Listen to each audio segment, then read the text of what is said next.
ሰላም ጤና ይስጥልኝ የዶክተር ተከታታዮች እንደምን አላችሁ? ዛሬ ይዤላችሁ የመጣሁት ስለ ሃኪንግ ነው። ሃኪንግ ሲባል ሰምተን እናውቃለን። ስለዚህ ሃኪንግ ማለት ምንድን ነው? እንዴት ነው ሃክ የሚደረገው? ሃክ የሚያደርጉ ሰዎች ምን ተብለው ይጠራሉ? እና ታይፕስ ኦፍ ሃከርስ ተብለው የሚጠራሉ እነዚህና ማን ናቸው የሚሉትን ነገሮች ዛሬ በዚህ ቪዲዮ እጅግ በጣም ግልጽ አድርጌ እነግራችኋለሁ። የትም እንዳትሄዱ እስከ ቪዲዮ መጨረሻ ድረስ ተከታተሉኝ። ስለዚህ ሃኪንግ ማለት ባጭሩ አንድ የኮምፒውተር ኔትወርክ ሲስተም አለ። እዚህ ሲስተም ውስጥ አንአውቶራይዝድ አክሰስ ወይም ካለ ሰዎች ፍቃድ የኮምፒውተር ኔትወርክ ሲስተሙ ሰብሮ በመግባት የሚፈለገውን ነገር ማድረግ፣ ለምሳሌ ሰዎችን ዶክመንት ማጥፋት ሊሆን ይችላል፣ የሰዎችን ዶክመንት አክሰስ ማድረግ ሊሆን ይችላል፣ የሰዎችን ዶክመንት ሞዲፋይ ማድረግ ሊሆን ይችላል። እንደዚያን ነገሮችን ካለሰዎቹ ፍቃድ የኔትወርክ ሲስተሙን ሰብሮ በመግባት ካለሰዎቹ ፍቃድ እንደዚያን ነገሮች የምናደርግ ከሆነ ምን ተብሎ ይጠራል ማለት ነው? ሃኪንግ ተብሎ ይጠራል ማለት ነው። ለምሳሌ አንድ ላፕቶፕ ይኖራቸዋል። እዚህ ላፕቶፕ ላይ ዩዘርኔም እና ፓስወርድ ተጠቅማችሁ ነው ዊንዶውስ ሴኩሪቲ ያለው። እዚህ ዊንዶውስ ሴኩሪቲ ውስጥ ዩዘርኔም እና ፓስወርድ አስገብታችሁ ነው ኮምፒውተራችሁን የምትጠቀሙት። ስለዚህ ኮምፒውተር የግል ኮምፒውተራችሁ ነው፣ የግል ዶክመንታችሁን የምታስቀምጡበት ነው። እኔ የእናንተ ፍቃድ ሳይኖረኝ፣ እኔ የእናንተ ዩዘርኔም እና ፓስወርድ ሳይኖረኝ የእናንተን ሴኩሪቲ ሜጀር ብሬክ አድርጌ ገብቼ የእናንተን ዶክመንት አክሰስ ማድረግ ከሆነ የእናንተን ዶክመንት ሞዲፋይ ማድረግ የምችል ከሆነ የእናንተን ዶክመንት ኤዲት ማድረግ የምችል ከሆነ እንደዚያን ነገር ምን ተብሎ ይጠራል ማለት ነው? ሃኪንግ ተብሎ በአጭሩ ይጠራል ማለት ነው። ይሄ በአንድ በግለሰብ ደረጃ ነው። እንግዲህ ላርጅ ስኬል አድርገን ስናስበው ደግሞ ምን ያህል ነገሩ ሰፋ እንደሚል ማሰብ ነው። ለምሳሌ ላርጅ ስኬል አድርገን ስናስበው ለምሳሌ ኤክስ ባንክ አለ ብላችሁ አስቡ። ኤክስ ባንክ ቢኖር የዚህ ኤክስ ባንክ ኮምፒውተሮች ኢንተርኮኔክተር ናቸው። ምክንያቱም የኤክስ ባንክ የተለያየ ቦታ ላይ ብራንቾች ሊኖሩት ይችላሉ። ለምሳሌ አሰላ ላይ ያለው ብራንች፣ አዲስ አበባ አዳማ ላይ ያለው ብራንች፣ አፋር ላይ ያለው ብራንች ምንድን ነው? ኢንተርኮኔክተር ናቸው አይደለ? ስለዚህ ኢንተርኔቶች አሉ፣ የተለያየ ኢንፍራስትራክቸሮች አሉ። ይሄ አንድ ባንክ ለምሳሌ ከ1 ሚሊዮን ደንበኞች በላይ አሉት እንበል።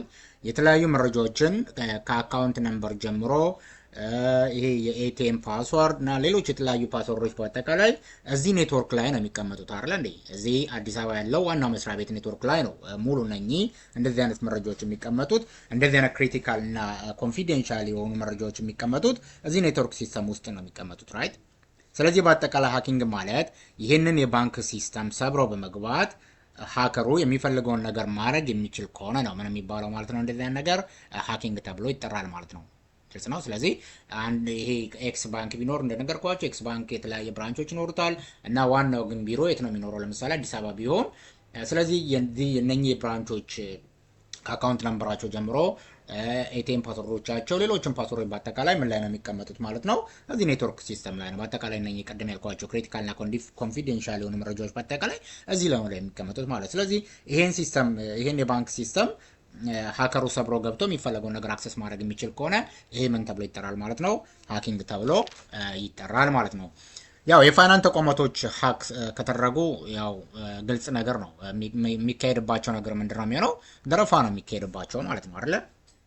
ግልጽ ነው። ሃከሩ ሰብሮ መግባት ምንድነው የሚያደርገው? ከእያንዳንዱ ደንበኛ ላይ በሳንቲ ደረጃ ሬጉላርሊ ከተለያዩ ባንኩ ደንበኞች ላይ ዲዳክት እያደረገ ወደ አንድ ዲዲኬትድ ወደ ሆነ አካውንት ወደ ፈለገው አካውንት ትራንስፈር እንዲያደርግ አድርጎ ለምሳሌ ቫይረሶችን በመጻፍ ሊሆን ይችላል። ወይም ደግሞ ማልዌር ይጽፍና ያንን ማልዌር ኮምፒውተር ሲስተም ውስጥ እንዲገባ አድርጎ ያንን ስራ እንዲሰራለት ነው የሚያደርገው ራይት። ግልጽ ነው። እነኚህን በመጻፍ ቫይረሶችን ሊሆን ይችላል ማልዌሮችን በመጻፍ ምን ማድረግ ይችላል? ያንን ኮምፒውተር ሲስተም ውስጥ ያስገባውና እንደዚህ አይነት ስራዎችን እንዲሰራለት አድርጎ እዛ ኮምፒውተር ሲስተም ላይ ያስገባዋል ማለት ነው። ግልጽ ነው። ስለዚህ በዚህ አይነት መንገድ ነው ሃከሮች የሚያደርጉት ማለት ነው። እንደዚህ ሃክ የሚያደርጉት ማለት ነው። ሌላኛው ታይፕስ ኦፍ ሃከርስ የሚባሉ አሉ። የተለያዩ አይነት የሃከር አይነቶች አሉ። ያው ወደ ታይፕ ኦፍ ሃከር ወደ መሄዳችን በፊት ግን ሃክ የሚያደርጉ ሰዎች በአጠቃላይ ምን ተብለው ነው የሚጠሩት? ሃከር ተብሎ ይጠራሉ ራይት። እነኛ ሃከሮች በጣም ከፍተኛ የሆነ የኔትወርክ እውቀት ያላቸው፣ ከፍተኛ የሆነ የፕሮግራሚንግ እውቀት ያላቸው ሰዎች ናቸው ሃከርስ የሚባሉት። ስለዚህ የተወሰኑት ሰዎች እነኚህ ሀከርስ የምንላቸው የተወሰኑት ሀከሮች እንደዚህ አይነት ነገሮችን የሚያከናውኑት ለምንድን ነው? ለፐርሰናል ኢንተረስት ነው። ለምሳሌ ከባንኩ ደንበኞች ላይ የገቡ በተወሰነ ሳንቲም እየቀነሱ ወደ አንድ ዲዲኬትድ ወደሆነ አካውንት ትራንስፈር የሚያደርግ ከሆነ ምንድነው? ዘረፋ ነው እያከናወኑ ያሉት እነኚህ ሀከሮች። ስለዚህ ለምንድነው የተጠቀሙበት ያሉት ማለት ነው? ይሄ የኔትወርክ እውቀታቸውና የፕሮግራሚንግ እውቀታቸውን ለዘረፋ ነው፣ ለፐርሰናል ኢንተረስታቸው ነው የተጠቀሙበት ያሉት ማለት ነው። ራይት። ግማሾቹ ደግሞ ሌሎቹ ደግሞ ሀከርስ የሚባሉት ደግሞ ምንድን ነው?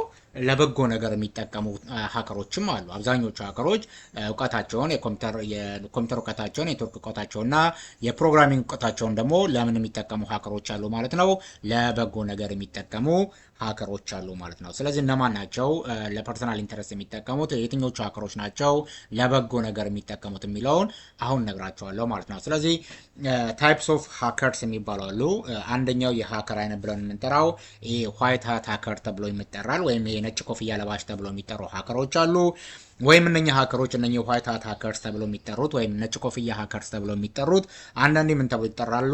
ጉድ ጋይ ሀከር ተብሎ ይጠራሉ። እነኚህ ጉድ ጋይ ሀከር ወይም ዋይት ሃት ሀከርስ እነኚህ ኢቲካል ሀከር ተብሎ ይጠራሉ። ስለዚህ እነኚህ ምንድነው የሚያደርጉት? እውቀታቸውን ለበጎ ነገር የሚጠቀሙ ናቸው። ከፍተኛ የሆነ ኔትወርክ ከፍተኛ የሆነ የፕሮግራሚንግ እውቀት አላቸው። ይህን የኔትወርክ እና የፕሮግራሚንግ እውቀታቸው ለምን የሚጠቀሙ? ለበጎ ነገር የሚጠቀሙ ናቸው። ስለዚህ እነኚህ ሀከሮች አንድ ተቋም ውስጥ ተቀጥረው የሚሰሩ ናቸው። የአንድ የተቋምን ኔትወርክ ሲስተም የሚቃኙ ናቸው። 24 ሰዓት የኔትወርክ ሲስተሙን የምናደርጉ የሚቃኙ ናቸው። ቅድም እንዳልናቸው አይነት ሀከሮች ከባንኩ አካውንት ላይ የሚፈልጉትን ነገር እንዳይወስዱ ምን የሚያደርጉ የሚከላከሉ 24 ሰዓት ያንን ሲስተም በማድረግ በመቃኘት እውቀታቸውን ለበጎ ነገር የሚጠቀሙ ሀከሮች ምን ተብለው ይጠራሉ ማለት ነው? ዋይት ሃት ሀከርስ ተብለው ይጠራሉ ማለት ነው። ራይት። ሌላኛው ብላክ ሃት ሀከርስ ብለን እንጠራቸዋሉ። ወይም የጥቁር ኮፍያ ለባሽ ተብለው የሚጠሩ አሉ። ወይም እነኚህ ደግሞ አንዳንድ ተብለው ይጠራሉ። እነኚህ ጥቁር ኮፍያ ለባሾቹ ክራከር ወይም ባድ ጋይስ ተብለው ይጠራሉ። እነኚህ በጣም አደገኛ ናቸው። ኔትወርክ ሲስተም ሰብረው የሚገቡ ናቸው። ካለ ሰዎች ፍቃድ የኔትወርክ ሲስተሙን ሰብረው ሲስተሞችን እየሰበሩ የሚገቡ ናቸው። ዳታና ፋይል ማጥፋት ሊሆን ይችላል፣ መስረቅ ሊሆን ይችላል፣ ኤዲት ማድረግ ሊሆን ይችላል የሚያከናውኑት። ራይት። ስለዚህ ሲስተም ውስጥ በመግባት እንደዚያ ነገሮችን የሚያከናውኑ የሰዎችን ሲስተም በመስበር ካለ ሰዎች ፍቃድ ሰብረው በመግባት ምን የሚያደርጉ ማለት ነው? እንደዚያ ነገሮችን የሚያከናውኑ ልክ ቅድም እንዳልኳቸው የባንክ አይነት ነገሮችን የሚያከናውኑ ምን ተብሎ ነው የሚጠሩት ማለት ነው? ብላክ ሃት ሀከርስ ተብሎ ነው የሚጠሩት። እነኚህ ለፐርሰናል ኢንተረስት ነው እውቀታቸውን ላልባሌ ነገር ለፐርሰናል ኢንተረስት ብቻ የሚጠቀሙ ናቸው ማለት ነው። ብላክ ሃት ሀከርስ የሚባሉት። ሌላኛው ግሬ ሃት ሀከርስ የሚባላል። ስኪድስ የሚባሉ ሀከሮች አሉ። አክቲቪስት የሚባሉ ደግሞ ሌላ ሀከሮች አሉ። አክቲቪስት ተብሎ የሚጠሩ አሉ። እነኚህ ከፖለቲካ ጋር የተያያዙ ናቸው። እንደዚህ አይነት ሀከሮች ምንድነው የሚያደርጉት? እነኚህ የባለስልጣናት ፔጆች ውስጥ ወይም የመንግስት ፔጆች ውስጥ ሀክ በማድረግ በመግባት እዛ የባለስልጣን ፔጅ ላይ የራሳቸውን ፍላጎት ልክ ባለስልጣኑ ፖስት እንዳደረገው አድርገው የራሳቸውን ፍላጎት ምን የሚያደርጉ ናቸው? ፖስት የሚያደርጉ የሀከር አይነቶች ናቸው እነኚህ ሀከሮች ማለት ነው። ስለዚህ እነኚህ በአጠቃላይ ምንድን ናቸው? እስካሁን ያወራችሁ የሀከር አይነቶች ናቸው። ራይት። የሀከር አይነቶች ናቸው። ስለዚህ ሌላም ቪዲዮ በዚህ ዙሪያ ላይ እሰራላችኋለሁ። ጆኒ ኔን ከጆ ቲቶር። እባካችሁ የቪዲዮ ለብዙ ሰዎች እንዲደርስ ሼር ማድረጋችሁ እንዳረሱ።